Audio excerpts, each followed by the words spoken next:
नमस्कार, आप सभी का स्वागत है। हिंदू धर्म के प्राचीन ग्रंथ जैसे गरुड़ पुराण, विष्णु पुराण और अग्नि पुराण में कलयुग का विस्तार से वर्णन किया गया है। इन ग्रंथों में स्त्री और पुरुष का कलयुग में व्यवहार कैसा होगा, इसका विस्तृत विवरण मिलता है।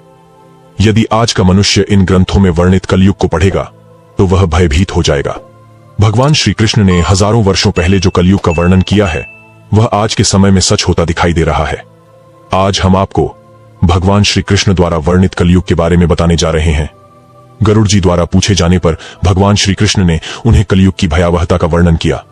श्री कृष्ण कहते हैं, सतयुग, त्रेता युग, द्वापर युग और कलयुग 4 युग हैं। इन चारों युगों में कलयुग सबसे छोटा और सबसे भयंकर है। कलयुग ही सबसे दुखदायक है।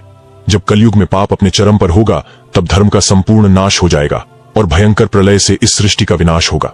भगवान श्री कृष्ण ने कलयुग में स्त्री और पुरुष कैसे होंगे, उनके कर्म कैसे होंगे, उनके व्यवहार और स्वभाव के बारे में विस्तार से बताया है। आइए अब हम संक्षेप में बताते हैं कि पुराणों में कलयुग का वर्णन कैसे किया गया है। बलवान पुरुष ही सबका स्वामी होगा।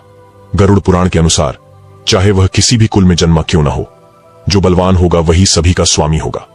वह सभी वर्णों से कन्या ग्रहण करेगा। जो कुछ भी मुख से निकल जाएगा वही शास्त्र समझा जाएगा। कलयुग में ढोंग और पाखंड अपने चरम पर होगा। इस समय मनुष्य पिशाच की पूजा करेंगे और उन्हें ही देवता मानेंगे। इन ढोंगियों को देवताओं के ऊपर स्थान दिया जाएगा अथवा उन्हें देवताओं का अवतार मानकर उनकी पूजा की जाएगी। उपवास, व्रत, दान, धर्म, तप आदि कार्य अपनी इच्छा के अनुसार करेंगे। कलयुग में कोई विधि का पालन नहीं करेगा।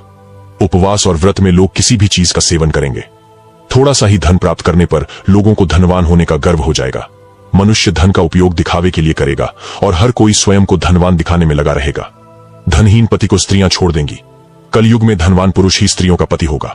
जो मनुष्य अधिक धन कमाएगा वही स्त्रियों का स्वामी होगा। मनुष्य केवल दूध के लिए गाय को पालेगा लेकिन उसकी सेवा एवं पूजा नहीं करेगा।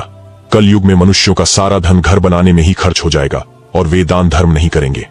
प्रत्येक मनुष्य की बुद्धि केवल धन कमाने में लगी रहेगी और वह ईश्वर में अपना मन नहीं लगाएगा। स्त्रियां केवल सुंदर पुरुष की कामना में स्वेच्छाचारिणी होंगी।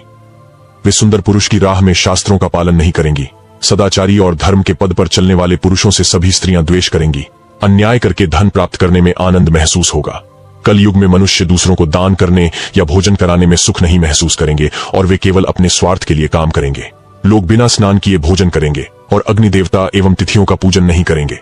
कलयुग की स्त्रियां विषयालोलुप, छोटे शरीर वाली, ज्यादा भोजन करने वाली, कम संतान उत्पन्न करने वाली और मंदभाग्य होंगी।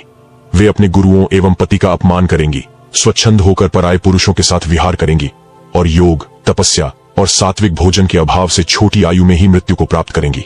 महिलाएं 7-8 वर्ष की आयु में गर्भवती बनेंगी और 12 वर्ष की आयु में ही उनके बाल पक जाएंगे।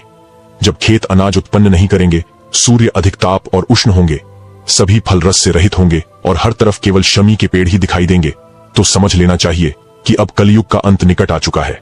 तो दोस्तों, इस प्रकार हमारे पुराणों में कलयुग का वर्णन किया गया है। क्या आपको लगता है कि आज के समय में यह सच हो रहा है? तो कमेंट में जय श्री कृष्ण अवश्य लिखें और चैनल को सब्सक्राइब करें।